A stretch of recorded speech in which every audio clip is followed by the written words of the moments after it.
Once there was a young man named Taro who was struggling to find balance in his life.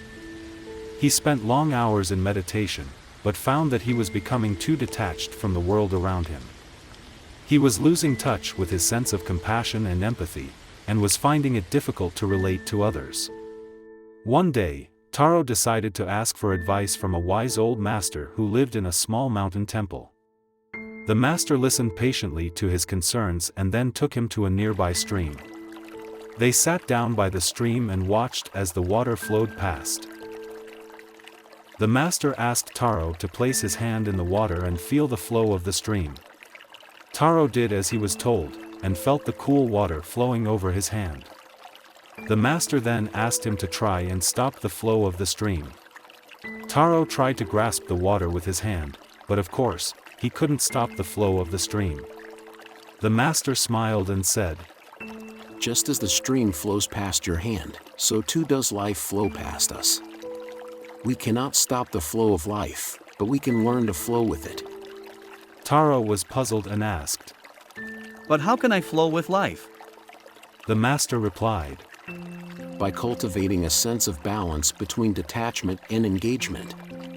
Just as your hand is in the water, but not of the water, so too can you be in the world, but not of the world."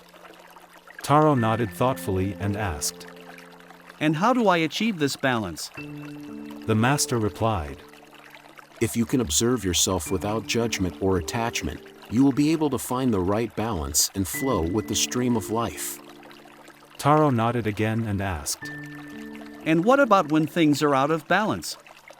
The master replied, When things are out of balance, it is a sign that you need to adjust.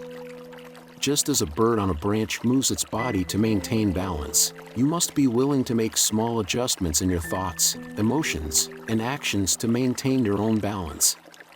Taro thanked the master for his wisdom and went on his way, determined to cultivate balance in his life. While it is important to cultivate a sense of detachment in order to avoid being swept away by the ups and downs of life, it is also important to be engaged and connected to the world around us. By finding the right balance between these two states, we can flow with the stream of life and navigate its challenges with greater ease and grace.